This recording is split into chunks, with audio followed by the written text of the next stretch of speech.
Sarah, should we start? Sure, sounds good. Yeah. Okay. Well, good afternoon, everyone. Thank you so much for joining us today.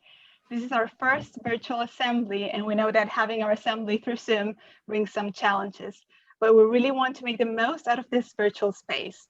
We're very excited to have you all here, and I hope that you can see my screen. Sarah or Sophie, if you can just confirm that that's right. Yes, really. Yes, everything working smoothly. Great. So I will briefly introduce myself. I am Miriam Andrea Castaneda Solares, the External Affairs and Advocacy Manager of START Network. Sarah, would you like to introduce yourself? Sure. I'm Sarah Clausen, and I'm the Policy and Advocacy Advisor at START Network. And I'm focusing on our advocacy work for crisis anticipation and risk financing.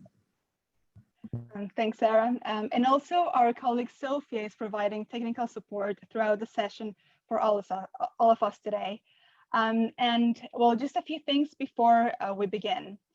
First, if you can please write your name and your organization's name. You can do this by clicking the three dots on the upper right side of your window and clicking Change Name. Second, we want and need this session to be interactive. We will have some specific segments during our presentation to get your questions, your comments, feedback, ideas. And you can indicate you want to talk by raising your hand. Our colleague Sophia will be helping us to monitor the order of participation. Additionally, if you want to just share any thoughts throughout the session, you can do this using the chat. We kindly ask you to mute yourself whenever you don't want to participate and after you speak as well. And lastly, we hope that we don't experience any technical problems. However, we do apologize in advance for any sound or internet issue or presentation freezing or not acknowledging that you want to talk. Please be patient with us. We're really excited to have you all here, and we hope that with all your thoughts, we'll have a really good session. So you can see here in your screen the outline of today's session, and we want to make the most of the 60 minutes that we have. We want to share, listen, understand, and learn from each other. As you can see, we want to gather your thoughts, share with you our journey, share some of our advocacy highlights, and really understanding what is our offer and our offer for the sector. But most importantly, we want to create our network of advocates, and we want to really listen from you. What does that mean in practical terms and how we can make this happen? Also, this presentation is not a final product. We're very humble and excited about having such a rich audience today, and this discussion will definitely help us to enrich our understanding. Great. So we are going to be using Slido throughout this presentation in order to gather your thoughts and feedback. So we are asking everyone to grab your phones, or you can open up another screen on your computer, but please go to slido.com and type in the event number 5191. And this is how we'll be gathering your thoughts throughout the presentation. We kindly ask that everyone does this just because we're really keen to get your feedback. And to kick off the conversation, we are going to ask you a few questions. The first one is, what do you think START Network's niche is? And you can respond by using a word, a phrase, or an idea. So really anything that just comes to mind. And you can participate now. Great. Sorry. So we're seeing someone. Sorry, Sarah, can you give us the event number again? Oh, no worries. It's 5191. It does take a few moments just to get this set up. I'll type it in the chat as well so people can see. Yes. We've had one participant say rapid response. Passion for change, which is great when it comes to advocacy. Quick funding to understand off the radar events. Another person has said rapid response. So that's great. Let's get a few more. Localization, collective action from a diverse membership, systemic change, act early. anticipation, rapid response. Great. So we would agree with you. These are definitely some of the words that also come to mind when I think of the START network. We're going to go to our next question, which is, this is a little bit harder, admittedly. What do you think the challenges and opportunities would be in START Network's 3 key areas? That is localization, or whatever word you want to use to describe that activity, innovation, and new financing in terms of advocacy. What do you think the challenges and opportunities would be in START Network's 3 key areas? That's localization, innovation, and new financing in terms of advocacy. So we're saying, someone has said, knowing who to target our messages to, which is very fair. Obviously got a very broad membership and audience. Agility, moving from talking about localization to actually doing it, which is a great point, and I think a helpful challenge. Another challenge raised is the risk of getting overstretched. And someone has shared the opportunity can connect field level experience with global policy questions. Complexity of messaging to stakeholders, I guess that would be a challenge. Evidence-based practices, sounds like an opportunity. Great, keep these coming. Miriam and I will be able to reflect back on your feedback after the presentation. So feel free to keep inputting into the Slido. I'll read 2 more before I pass it back. One is inclusion, both an opportunity and a challenge. And someone has says an opportunity, there's a lot of momentum at the moment for localization. Thanks again, everyone. I'll pass it back to Miriam. Thank you, Sarah. And that's great to hear from some of you. And really, this feedback helped us a lot just to understand how we can address those challenges and opportunities as well. Sarah, over to you. Great. So I think one important question we wanted to address right from the beginning of this presentation, before we talk about the details of the advocacy strategy, is why is START Network playing an advocacy role? Obviously a very important question to talk and think about. We've got a few key reflections to share with you. One is START Network is well placed to play an advocacy role. We know that START Network is providing examples of what the next generation of humanitarian action could look like. And as you'll know, we've been piloting and implementing programs around the 3 key areas of new financing, locally led humanitarian action, and collective innovation. And so we are well placed to play that advocacy role because we are collecting evidence from the ground. In 2019, we conducted a survey amongst the START Network membership, and we wanted to get feedback on START Network's programs and projects to date. And fortunately, 100% of our members took part in this survey. And one of the key findings that came out of that survey was that our members wanted START Network to increase its advocacy capacity. And so we heard that. We heard that you believe START Network should be playing an advocacy role, and you want us to increasingly move into this space. And that is why, if you look at the START Network strategy from 2020 to 2022, you'll see this mentioned, that we are going to strengthen our external relations and our advocacy capacity.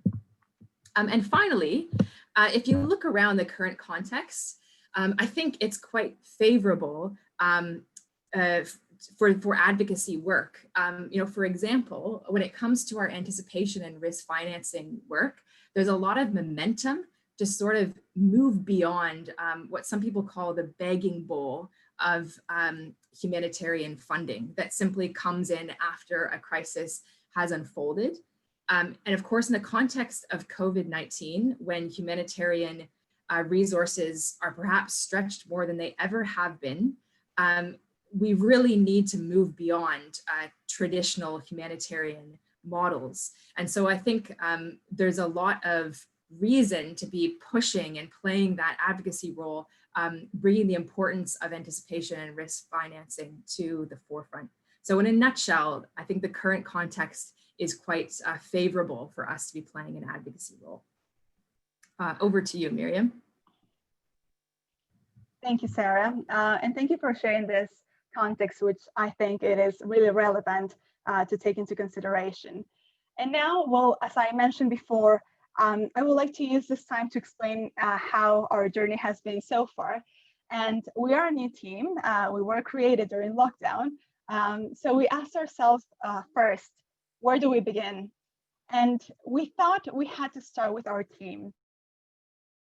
Inwards and reflected, we got feedback from our team's expectations and priorities regarding Star Network's advocacy. And we also reached out to members of our global and national forewarns coordinators. And we got some really good feedback from the hubs throughout a stakeholder survey. It didn't take us long as well to acknowledge that our members were a fundamental part of this strategy. And so we started to reach out to them as we've been able to, and as time has allowed us. We have had some group calls with members as World Jewish Relief, CARE, Cathode. We've also had one-on-one conversations with several of you, including local and national organizations as Uganda, Caritas Sri Lanka, but also the wider membership. We have talked with TROCare, Save the Children, Action Aid, Concern, Christian Aid, Acted, Plan International, World Vision, Tear Fund, and many others. And we also have had 2 presentations open to all of our members, just to update you on our progress. And I think that having this accountability and making sure that you're part of this journey and you're co-creating this with us is really important. I know that we haven't reached all of you, so please, you have to be a bit patient, but we really want to have this conversation, and we will do that before our strategy is released. And also having this session today, it is a great opportunity to hear from some of our members that we haven't been able to reach just yet. Something that is really important is that some of our members gave us really good feedback and told us who to contact and who to talk with. And we did this just following your advice. And we have been having some conversation with Bond here in the UK, and also other networks outside the UK as near. And finally, we have conducted some interviews, some key informant interviews with key stakeholders. And the reason on investing this time and having this 3-month consultation period, which is not over just yet, is to really analyze and understand what are the key blockers, enablers, levers of change to identify really advocacy objectives, and really ask us this question: is Star Network well placed to advocate? You can see here some of the feedback that we have received from our members and from our team. And please make sure to look for this presentation in the Learn Corner, where you'll have the opportunity to download the presentation and also go through all this feedback that we think is really important. Now, another important part that we wanted to share with you today, and that we think that it is very important to be honest about it, is just the challenges that we have faced and that we will probably face in the future. And the first one is that advocacy is a long and non-linear process. The truth is that advocacy's aim is to change long-standing ideas, behaviors, actions, attitudes, and trying to influence key decision makers. And this requires time. This endeavor is both complex and complicated, and it requires continuous work. The second is that evaluating advocacy impact can be a tough task.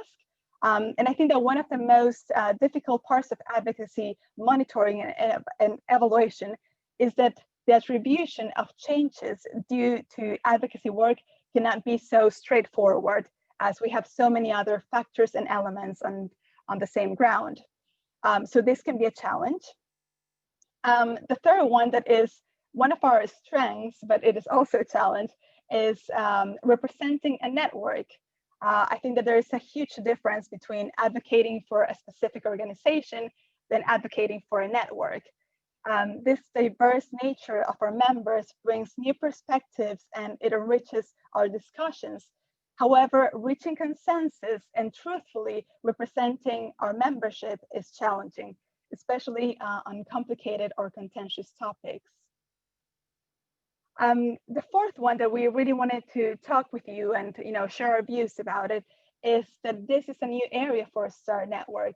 Advocacy has never been a focus for our organization, and consequently, our staff, some members or donors, and the wider humanitarian system can feel a bit unfamiliar with us doing this work, and we might find that we have some resistance to understand its value and also to engage with us in this area. And the last one that I won't elaborate much is just this changing humanitarian landscape because of COVID-19. So I think that these are some of the challenges that we have identified, but it is great to hear from you as well of other challenges that we will consider. Great. So as Miriam was mentioning, a network approach to advocacy carries quite a few challenges, but I think there are lots and lots of opportunities as well. And so we wanted to just bring a few to your attention. The first is that when different voices from the membership come together under common advocacy goals, of course, the messages that we are sharing, they're going to be stronger, they're going to be louder, they're more likely to influence. And of course, a network can also be bolder. When we share messages as a network compared to as an individual organization, we can perhaps take more risk and share even more bold messages. We also have the opportunity that we can advocate from many contexts. So we have advocates at the local, national, and international levels, which of course will just strengthen our advocacy work. And finally, when we all share similar messages as different START members, those messages are going to have more weight, more impact, and more legitimacy. So in short, we think the opportunities of advocating as a network are great, and yeah, we're really excited about this area of work. Okay, so now we want to just share with you a bit of how our process has been and some highlights of our advocacy strategy so far. And well, here you can see what is our strategy's logic and rationale. As you can read, it is aligned with our vision, with our mission, and also with our values. And we think that having those organizational elements as the basis for our advocacy strategy is crucial, and it is the only way to have a coherent path. Our goal that you can read there, I'll try my best to read it, create a more balanced, proactive, and innovative aid system that shifts the power, decision-making, and resources to those closest to the front line. This is also aligned to STAR Network's strategy and its business plan. And the objectives that will come from this, which are also aligned with the three areas of our work, are all coherent, and we're really trying to make sure that what we're going to do as a team that is advocating for change is aligned, and it is also like it is representing what you say to us as our members, but also what we have agreed and what we have thought that are our priorities.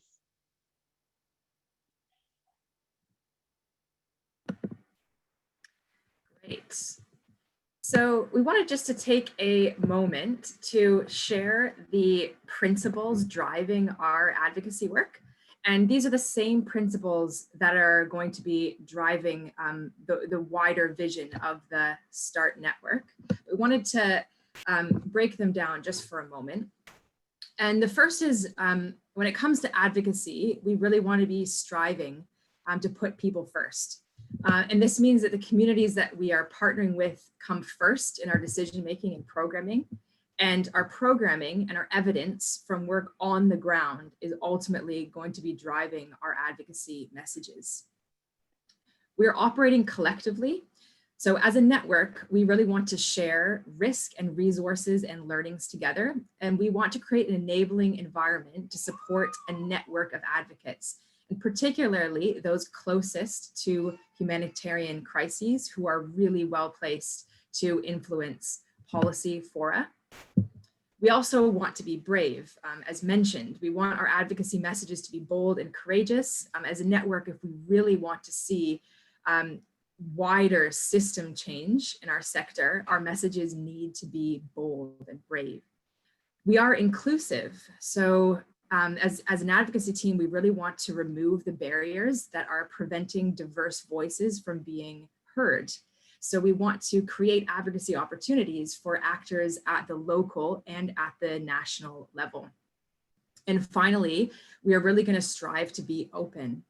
We want to work in coalition, and we are already a part of some great advocacy coalitions.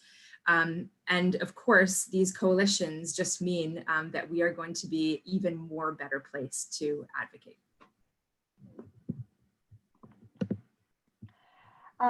Well, now we would like to share with you what we aim to deliver. And this is key evidence-based messages to the right audience in a timely manner. And for this, we have identified 3 paths to deliver our advocacy initiatives. The first one is as a team. And for this, we want to actively advocate in our focus areas. So we're talking about locally led humanitarian action, collective innovation, and new forms of financing. The second one is through collaboration. By this, what we mean is that we want to reach and welcome collaboration with all our members and leverage their voices, especially if there is a particular member that wants to raise an issue. We want to make sure that they know that they have this network, that they have this platform, and that we will support them to make their voices being heard. Or additionally, we can also help or try to come across with some of our members to let them help us to bring our voices to a wider sector. And then the third one is user convening power. And this one is really important for us because we have already started doing this. What we want to do here is to bring our members together for crucial issues and ask their support for collective initiatives. We did this a couple of months ago when the merger for DFID and XCO was announced. We reached out to our members and thank you for all your support. We also received a very positive reply from the UK government. And I know that we know that the turning point or the reason why we had such a good and positive reply was because we had the support of all of you. So thank you for this. Now, as I was telling you before, our objectives are aligned with the Star Network's business plan. And as you can see, our hubs plays a very important part of the localization agenda. And the first objective that you see here is broad, but in the following weeks, we want to make it specific. We want to be able to measure it. We want to make it achievable, relevant, and time-oriented. And we will do this by consulting our hubs and also by consulting and having more conversations with you. Regarding or in terms of collective innovation, our objective is deliver humanitarian aid that is more appropriate to meeting affected people's needs by fostering, adopting, and scaling creative and local solutions to humanitarian problems. And for this one, as well for the previous objective, locally led humanitarian action, we want to develop specific indicators that will be the way to make sure that whatever we're doing is working and it is being efficient. And also, I think that it is a way to prove that we're being accountable to us and also to our wider membership. Great. I can see some hands raised. So just to say, in a few slides, we'll be just pausing to hear from you. So keep the hands coming, but don't worry, we'll definitely get to you. So I'm going to share 2 of the objectives that were developed for our crisis anticipation and risk financing work. And hopefully these objectives will give you a bit more of a concrete understanding of what we're going to be doing. Now, just to say, before I read out this objective, that the objectives that have been developed in this area are quite broad. And that was very intentional. And the idea is that these objectives can be adapted for particular contexts. So for example, for Bangladesh Forewarn, the community there may want to take an objective and adapt it slightly so that it's more specific and targeted to their context. And the objectives reflect the work that has been ongoing.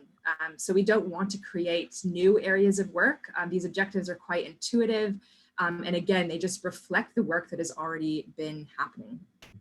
So the first objective for our crisis anticipation and risk financing work is that we're going to be working to shift humanitarian aid funding from reactive to proactive within our own network and in the context where we work.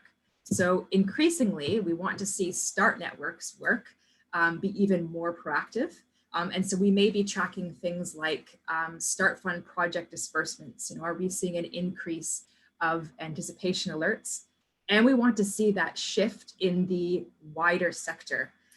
So how we would track that, we consider anticipation spend at the country level. Of course, primarily focusing on contexts where we are very involved. So for example, where we may have national forewarn groups, or where we have a risk financing system in place. We can go to the next objective, Miriam. So this objective is everything that needs to happen around the early release of funds.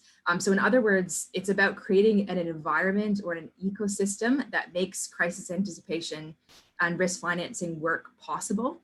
And members fed back to us that they feel the START network's niche when it comes to this area is planning and coordinating anticipatory action on the ground, and also ensuring that NGOs have the forecasting information that they need to do this work.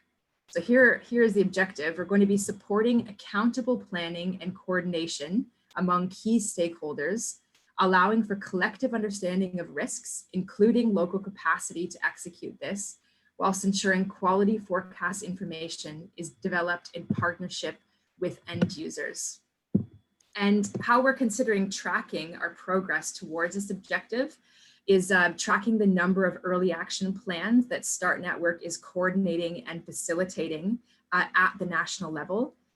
Tracking the number of shared risk monitoring efforts in country that again has been facilitated by START Network. Or we've got ideas like tracking the number of partnerships that are created to help humanitarians access quality forecast information. So we're not only working with members on consolidating objectives, we really want to make sure we've got indicators in place so we can really be accountable and measure our progress towards achieving these objectives.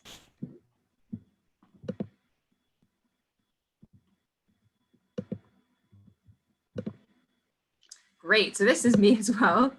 And then again, we'll be creating some space just in a moment to get some feedback. And I'm very happy to talk about the objectives further.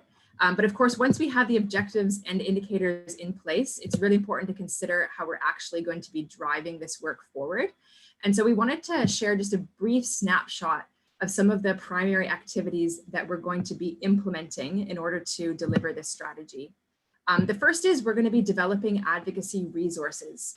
So for example, we recently developed a key policy ask document for our crisis anticipation and risk financing work. It summarizes all of our current policy asks based on START Network's evidence. We're going to be building relationships with members and donors to further our advocacy work. Of course, as mentioned, we want to create opportunities for local and national advocates so they can increasingly play an advocacy role. Just this week, tomorrow actually, we are going to have our Bangladesh Forewarn coordinator.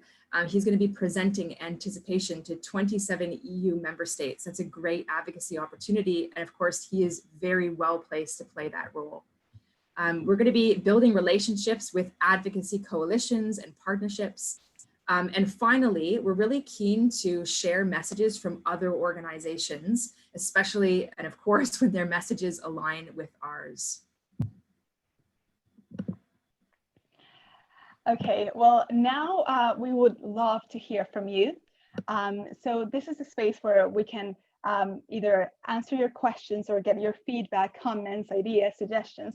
So Sophia, I don't know if you can let us know who is asking for the floor. Yeah, so Saeed raised his hand first, and then we have 2 questions from Christoph in the chat. Okay, thank you. Do you hear me? Yes. Okay, good. I think it's a great advocacy policy, I would say, like we have everything clear, goal, objectives, some things. Advocacy, I think we need to divide our audience. Like we have internal within Start Network, and then we have outsiders like donors in UN. So these are our 2 audience, I think, that most of the time NGOs are facing problem with them. And they do undermine the NGO's existence, whether it's local NGO or international NGO. So I think we look to the challenges of the humanitarian community and how to tackle those challenges with those 2 audience, like donors and also UN agencies. So my suggestion is that if we also separate the audience, then we can deal with them in different ways. Oh, thank you for that. Yes, definitely. We have considered that in our advocacy strategy. We have a document where we are putting in a very detailed way who is going to be our audience. And this is also based in the stakeholders analysis that we are currently doing. So we really want to make sure, and we understand that something key when we're talking about advocacy is knowing how to frame the message to the different audiences, because we really have to understand what are their interests, why do they want to even like engage with us. And I think that the more we understand our audience, the better is the chance that we can actually influence them. So yeah, definitely, that's a really good point. And I'm taking notes, and just rest assured that we will consider that in our strategy. Thank you. Thank you so much. I don't know if you had any other comment or question. Yeah, the same, like we have to get information from the members, from the hubs, like in each hub or other members that we don't have hubs in those countries. So what are the challenges they are facing currently? It's more their existence, because donors, they change their approach. They give to big UN or others, or the same UN. And I think if you get information from the hubs, from the members and from each country about their challenges, then how they want Start Network to advocate on behalf of them as a platform. And so that will be great. Definitely. Thank you so much for that. And yes, we are reaching our hubs, and we're also, I think I did not mention this, but we have some national advisors. So we also had some consultation with them. And as I said, this consultation process seems like it takes a long time, but what we want to make sure is that whatever we produce is not only relevant for you, but is also useful. And we don't think that we can do something as developing our objectives on our own, because that wouldn't be right and that wouldn't be genuine. So we really want to make sure that you're participating in all of this. So thank you for that. Sophia? Yes, so I think next are questions from the chat. I can read them out for you. Mm-hmm. Is this about bringing members together, or about asking the questions that members do not dare to ask? How can we avoid that our advocacy becomes the smallest common denominator of all members' views? An additional question to that, how daring are we to criticize the hand that is feeding us, donors and governments? Okay. Sarah, do you want to answer any of those questions? Sure. And I think really good questions to be thinking about. I'll take the last one first. How are we going to be interacting with donors, the hand that feeds us? And I had one conversation with a donor recently, and he mentioned to me that one of the most helpful roles a network like us can play is we can be a very critical friend You know, we have that relationship, we are working together towards some common goals, but we should be critical friends and we should be challenging one another, and we shouldn't be afraid to play that role. And so that's really helped me sort of think about how we want to be interacting with donors. We want to keep that relationship there, but we don't want to be afraid to be critical. And then in terms of this second question here, you know, how are we going to be working? Are we going to be trying to bring all members together and just come up with common messages and share those, which may lead to this sort of common denominator outcome? Or are we going to share messages that are a bit more out there? And I think, you know, Miriam, feel free to jump in, but I think we're very much hoping to do both. I think different areas of advocacy are, I've heard them describe as nice, and some areas are not nice. So for example, for our crisis anticipation and risk financing work, I think a lot of our members would naturally have very common messages that they would want us to bring to the forefront based on the projects we are doing together. I think there are other areas of work where I think Start Network can share that bolder message. And again, that goes back to this point of risk sharing. You know, we are well placed to share more controversial, bolder messages because we are a network. It's not one organization sort of sticking its neck out. But Miriam, I'm not sure if you've got anything to add there. No, I think that was great. But also, I think that we're going to give a really good answer to that question in just a few minutes as we explain our approach to advocacy. So I won't use that time right now, but I'll make sure to answer that question in a few minutes. I think we might need to move on. Sorry to cut you off, Sophia, but just to say, I'll answer that question in the chat box just so we can keep going. And if it's not sufficient enough, we can definitely go back to it at the end. Okay, great. So I think we're back to Slido, right, Sarah? Yes. So you have heard a little bit from us just about the advocacy strategy and some of the questions and ideas that we have, but we want to hear from you. And if you go back to your Slido poll, you'll see a question there. What can we be offering you in order to support your advocacy work? And I'll just read out some of the responses that have come out so far. Advocating to the political oversight bodies of our donors to ensure that a message is not only heard by donors, but also on the political level.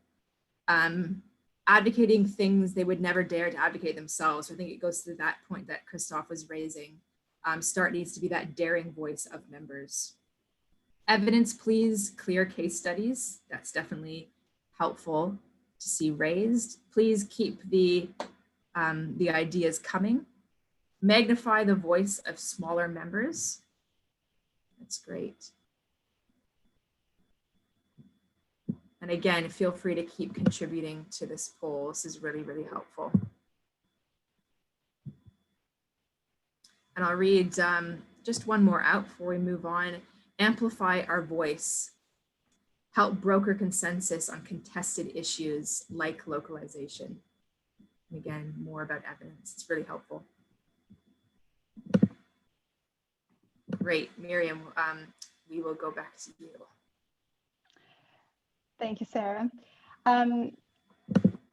Just give me 1 second. Okay, so we thought about, we asked that question to ourselves before, and we tried to summarize here what we think is our service. And we believe that our service to the sector is as enablers to create a diverse community of advocates.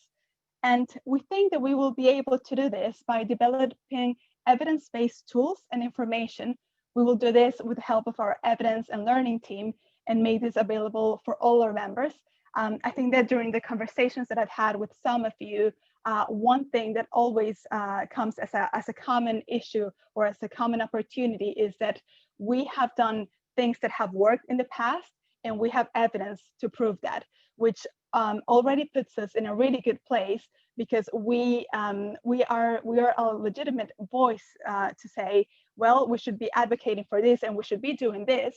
And we already have data that supports us. So definitely the resources is something that we're going to be working. I know that most of you have been asking for that, and we will make sure to make that available for all of you. Also, we thought that due to the experiences that we have already, with some of the START Network programs, but also with the START Fund, we believe that we can provide some key training in the 3 areas of our expertise. So locally led humanitarian action, collective innovation, and new forms of financing. So we think that we can develop this in collaboration with you, and hopefully you will find this very not only interesting but useful, and we can have a better understanding of some of the concepts that sometimes sound very technical, but once they're explained, they're easy to communicate and easy to advocate. We will also want to facilitate our global platform to members that need a wider arena, and we will amplify voices of best place organizations and advocate together. I think that this was also a common topic that came from some of the conversations that we have had in the past. We want to make sure that we're not duplicating efforts that already exist. We want to make sure that we're not saying what other voices are saying, but we want to support the people, the organizations, and the members that have already enough expertise in those areas. So every time that we can support them, we will. And every time that you can support us, we expect that as well from you. So we can have this more aligned, coherent, and very strong voice when we're raising topics that are needed for our system to change. We want to ensure that connectivity is something that we are all using and also taking advantage of, because really START Network, or what makes us so different, is that we're a global network, and we have members from local, national, and international organizations. And this is something that really makes us unique. So we think that we can do a much better job at just really making sure that we're using all the resources that we have and all the context, which brings me to the last point, which is we want to share advocacy context across our membership to create a more balanced humanitarian system. I don't know if this has happened to you sometimes, but when we want to get an expert of a particular topic, and we want them to be from our local and national members, sometimes we struggle with that, and we don't think that that should be a struggle, having the capacity that we have as a network. So hopefully by some of these initiatives that we're going to be implementing next year, you will be in a better position just to reach out to different members. Now, this is our last Slido, and sorry if we're abusing the Slido tool, but since this is an online event and we have this virtual challenges, we really want to listen to you, because right now we have talked about what we have done, of our journey, our challenges, opportunities, and how we're going to do it. But in practical terms, how do we make this happen? How do we create this network of advocates? How do we create this community? And so we're going to use this tool again. Sarah? Sure. So we've got another question up on the Slido for you. And this question is just a very practical one. What is the best way for us to work with you on this advocacy strategy, to do things like exchange information, receive updates, etc.? So really helpful, just practical point for us, if you don't mind filling out that poll. Just to say, in terms of the last question about what can START Network offer its members, I think a few themes came out, which I noted that I personally found very helpful. And that is a lot of you were sharing that they feel that we can help build consensus around messages, but equally, a lot of people were feeding back that they want START Network to be able to share messages that you as an individual organization can't. And I think that maybe goes back to Christoph's point. I think START Network should really be sort of doing those two things, sharing bold messages as a network, and also building consensus around messages when we can. Great, so thanks for feedback on that question. I'm going to lead us to the next question, which again, it's just helpful for us in terms of prioritization when we're thinking about resources to support you in advocacy, what would you find it most useful to have? And we've got a couple resources up there that the team is considering, but we're again just keen to hear your thoughts around what you would find the most useful.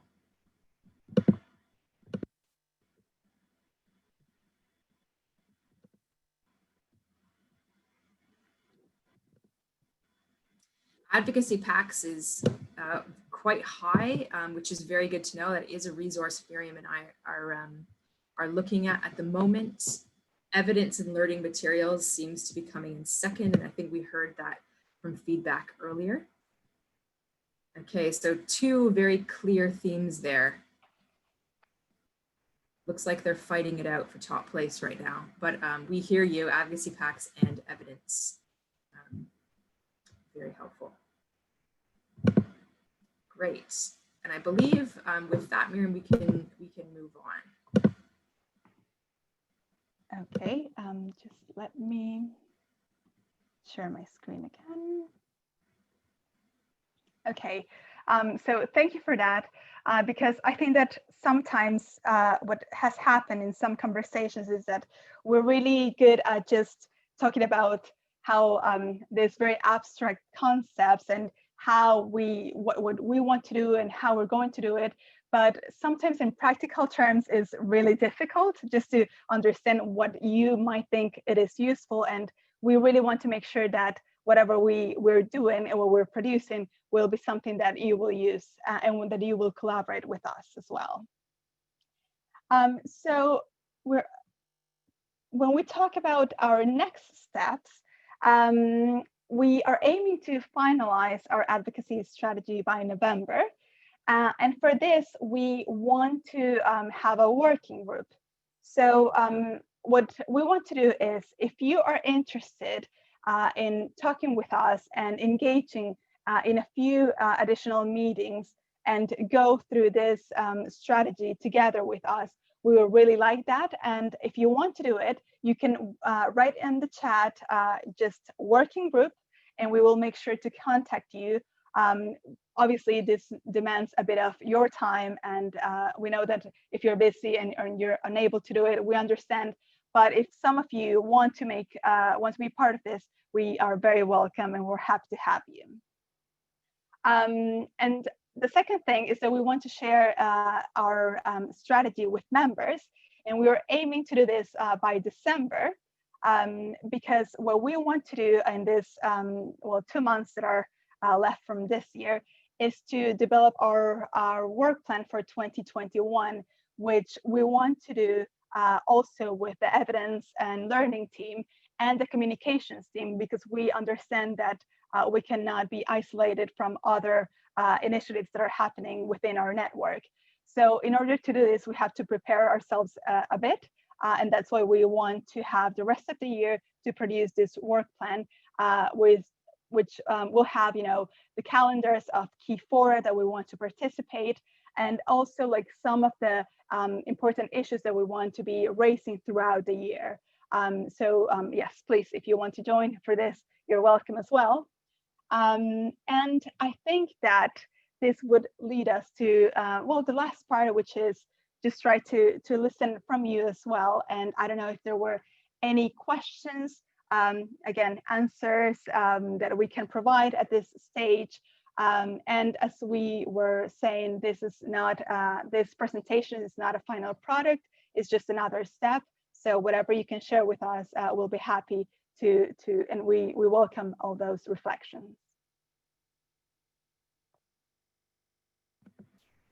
I can see quite a few, I think, comments and questions in the chat box. Might I suggest that, we'd love to hear other voices. If people don't mind actually just raising their hand, if you can.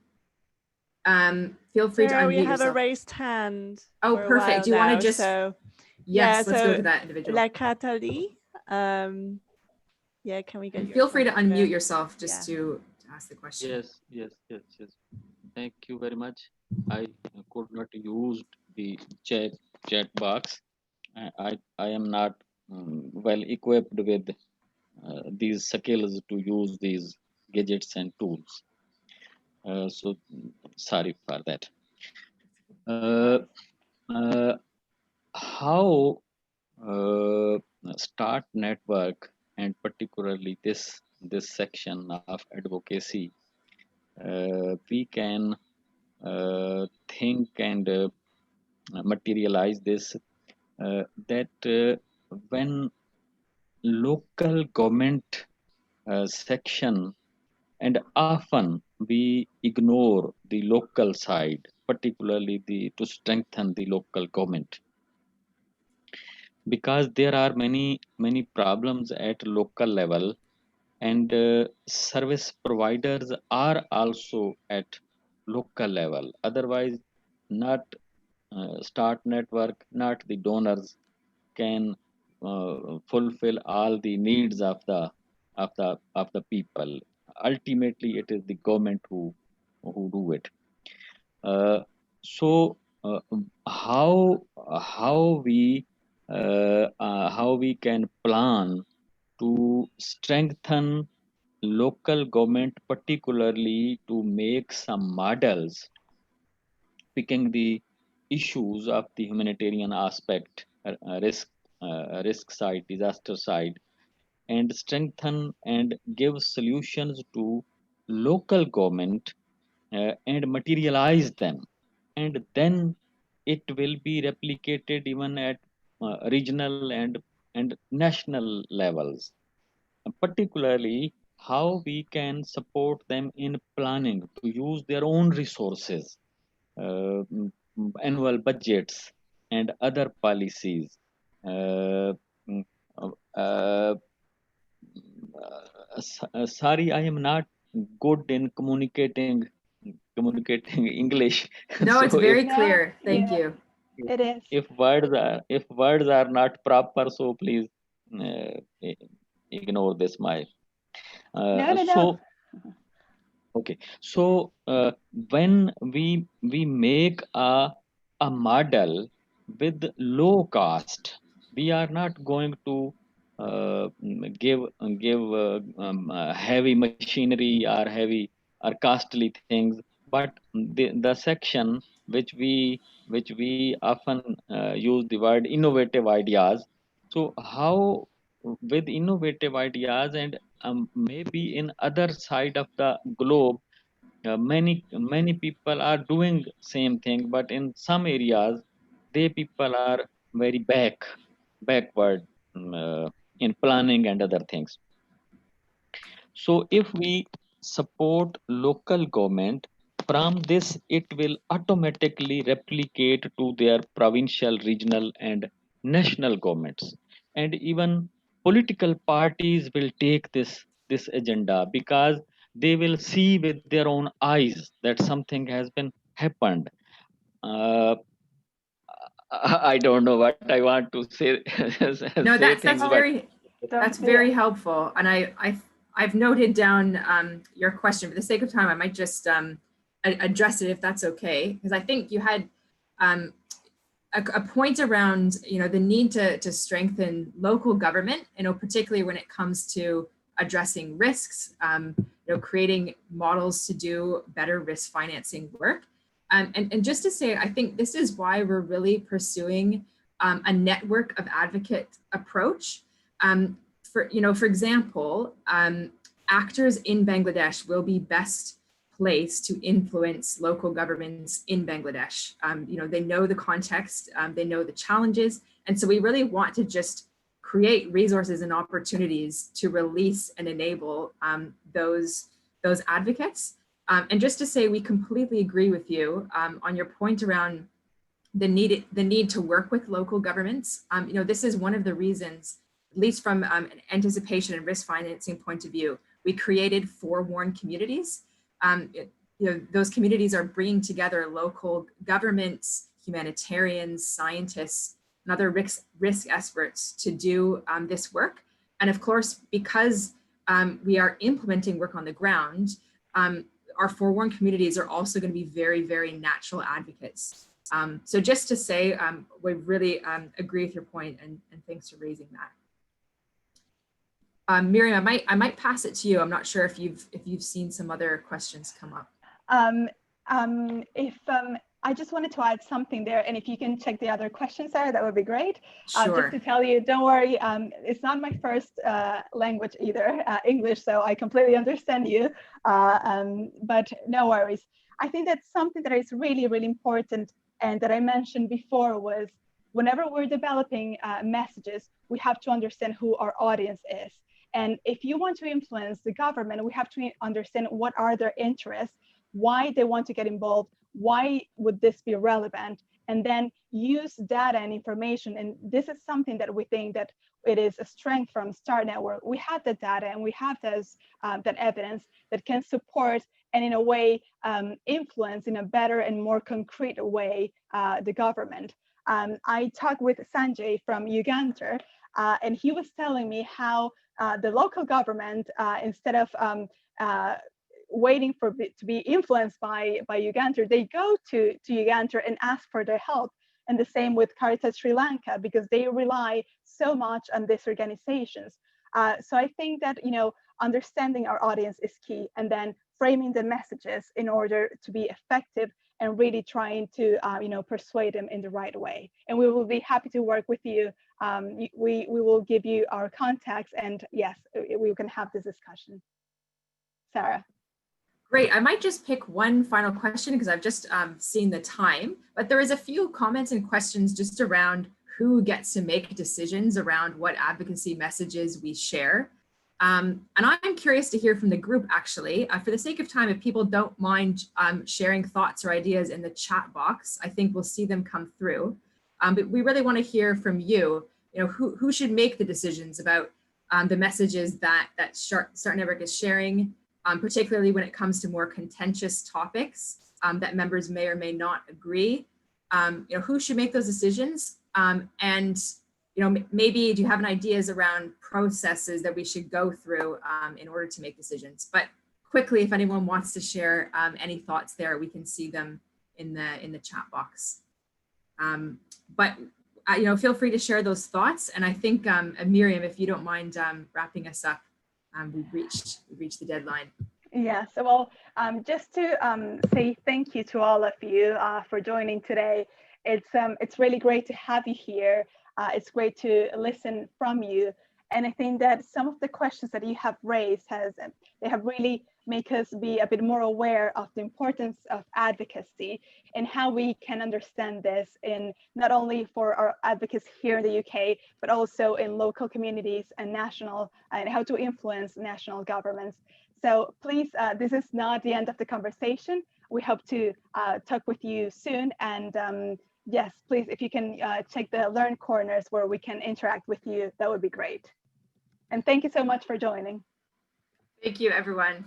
And again, we'll have a recording of the chat and also the Slido, so we'll be able to go through your feedback in more detail. Thanks for your time. Thank you very much. Thank you.